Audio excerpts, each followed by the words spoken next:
Podbean, Buzzsprout, Hostinger, Descript, Captivate, Spotify for Podcaster. Are you also struggling to find the perfect podcast hosting platform for your podcast? And are you also overwhelmed by the amount of choices that you get and they all promise to be the best? I've tested them all, and by the end of this video, you will find out what is the best podcast hosting platform for your podcast. Let's dive in. So what exactly is a podcast hosting platform? You can imagine a podcast hosting platform as the home base of your podcast, where your podcast lives and from where your podcast gets distributed to all the other platforms such as Apple Podcasts or Spotify. And a good hosting platform not only stores your episodes, but also helps you understand the analytics, monetization, and even helps you with the creation of your episodes. Choosing the right platform is really important because it directly affects how easily your audience can access your episodes, but it also affects how smoothly you can run your show and find out who is even listening. Technicalities aside, let's explore the best hosting platforms in 2024. First up is Podbean. With Podbean, you can easily share your episode in video and audio format over all podcast platforms. I like Podbean a lot because it's super easy interface. You can easily navigate through the episode. You can easily connect your podcast to all different podcast platforms. And that's a big plus if you don't have any experience with hosting platforms. It really guides you through like a step-by-step process to not forget anything and to get your podcast live as soon as possible. I also like that it has advanced analytics, so you can easily see who is listening, from where they are listening, what episode got the most downloads, and also understand at what times your audience is listening to your podcast. You also get a podcast website with it. So if you don't have a website yourself, you can easily use the interface of Podbean that provides it. As you can imagine, the customization options of such a website is a little bit limited, but you can customize it to your color, with your logo, with your specific font. So there are customization options, but of course they are a little bit more limited. But it's definitely enough to get started, especially if you don't have a website yourself yet. My personal favorite feature of this platform is the unlimited hosting. You're not limited to the amount of episodes that you can record per month or the recording time of the episode. So you can really upload freely, just create content, upload it to the platform. And if you get a lot of downloads, this is all covered within your plan. And this is, I think, a really cool feature that some other podcast platforms are lacking a little bit. As with every platform, there's also negative points, and also Podbean has one negative point, and that is that they don't offer a free trial in 2024. And I think that's a big negative point of people that just want to try it and see what it's like. So I hope Podbean will fix their pricing strategy in near future, because I think this is a must-have in 2024 if you have a technical product. Next up is Buzzsprout. Buzzsprout is also a really cool platform for less experienced podcasters. It has really cool features like, for example, transcription services or also magic mastering that really also helps you with the production of your episode and not only for the hosting part. Buzzsprout and Podbean are both super similar in the setup. It's very intuitive how you can set up the platform and get your podcast live. It offers in-depth analytics, it offers a podcast website, and many more cool features. What I think that Buzzsprout is a little bit more ahead is in helping you get your podcast episode live. So it has a lot of features of, like, for example, magic mastering, transcription service where you can get a transcript of your whole podcast. It also helps you create, for example, social clips if you have video content. So Buzzsprout is a little bit ahead in terms of helping you to get the podcast episode live instead of just the hosting service itself.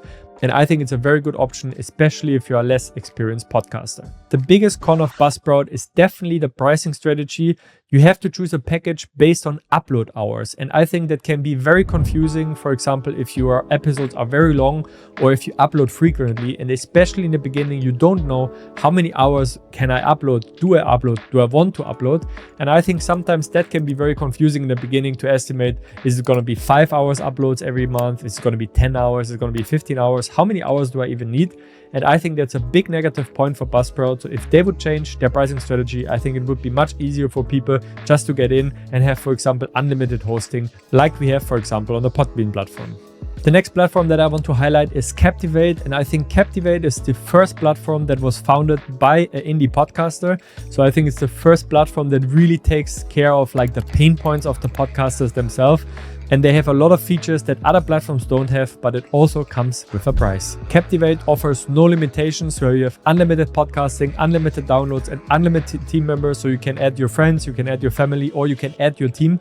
So I think that's a big plus for people that want to collaborate on a podcast with a co-host, for example, or with a group of people.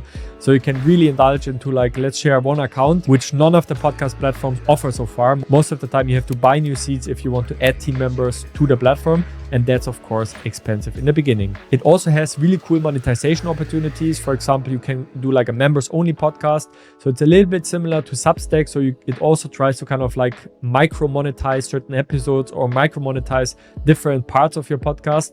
So I think that's a very cool option to have. And even though other podcast hosting platforms also offer that, the Captivate platform is quite advanced how you can monetize your podcast. It also offers a great variety of integration, so you can integrate it with WordPress, MailChimp, Broadcast, Zapier to automate certain tasks. So they really thought about a lot of cool things that I wish the bigger podcast hosting platforms would also take into account. For example, setting things up with Zapier to automate certain things. If I upload like a episode to Google Drive, that it automatically gets uploaded, for example, to the podcast platform, or similar automation tricks that people use nowadays, of course. The only negative point about Captivate is that you have to kind of estimate how much downloads you're going to receive for every episode, because you are limited by the amount of subscription that you have. So the moment your episode, for example, goes viral and you don't have the exact subscription, that can mean that some people will not be able to listen to it. And I think that's a little bit strange with their no limitations plan, that all of a sudden you have like a limitation on the amount of download numbers that you can receive on an episode.